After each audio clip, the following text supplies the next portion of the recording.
Здравствуйте, уважаемые наши читатели! Предлагаем вашему вниманию видеообзор периодических изданий, рекомендуем почитать. В этом видеообзоре мы хотим рассказать вам о двух газетах Карагандинской области: «Арталык Казахстан» и «Индустриальная Караганда». Повод поговорить об этих двух периодических изданиях значительный. 90-летний юбилей отмечают одни из старейших изданий Казахстана – областные газеты «Индустриальная Караганда» и «Арталык Казахстан». Немногие издания могут похвастаться такой историей, которая есть у этих двух изданий. 90 лет ежедневной работы, 90 лет ежедневных новостей. По репортажам «Арталык Казахстан» и «Индустриальной Караганды» можно изучать историю независимого Казахстана. Знаменательно, что свой юбилей издания отмечают в год 30-летия независимости Республики Казахстан. У газет «Арталык Казахстан» и «Индустриальная Караганда» богатая история, которой можно гордиться. Эти издания всегда жили одной жизнью со страной. Сначала это был Советский Союз, а последние 30 лет независимый Казахстан.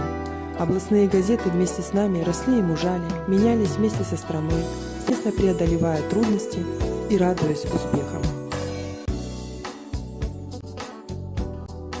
У газет «Арталык Казахстан» и «Индустриальная Караганда» всегда было много верных и преданных друзей разного возраста и профессий.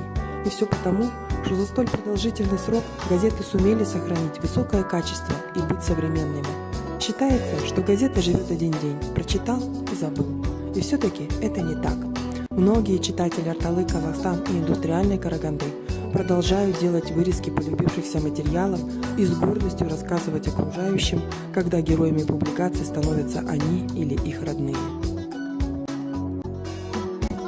В 1931 году вышел в свет первый номер областной казахской газеты «Арталык Казахстан».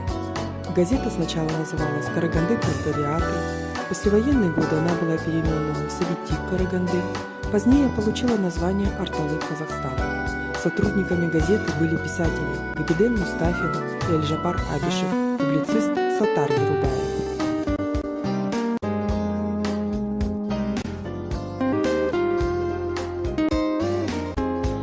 У «Индустриальной Караганды» также большая история. 11 сентября 1931 года вышел первый номер карагандинской газеты под названием «Большевистская кочегарка». Тираж составлял 5000 экземпляров.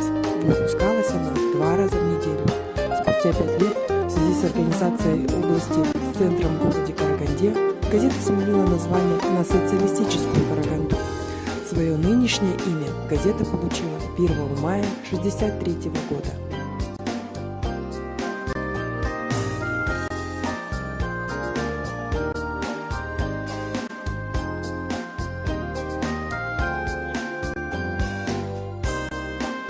Областные газеты «Арталык Казахстан» и «Индустриальная Караганда» по-прежнему самые читаемые в регионе. И в тяжелое время для печатной прессы, когда многие карагандинские газеты, к сожалению, закрылись, продолжают радовать читателей достоверной и оперативной информацией.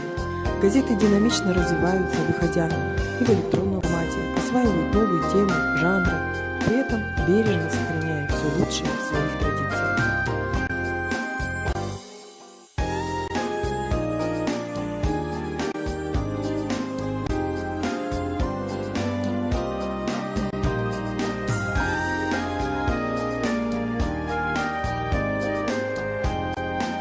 Газета «Арталык Казахстан» и «Индустриальная Караганда» информируют читателей о том, чем живет Карагандинский регион, а также о том, что волнует жителей городов, входящих в самую большую по территории область Республики Казахстан.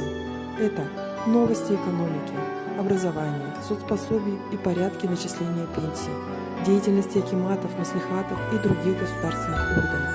Особенным блоком в газетах рассказывается о культурных событиях, спортивных достижениях жителей Карагандинского региона и, конечно же, об истории Карагандинской области. В общем, профессионально обо всем том, чем живет современное общество.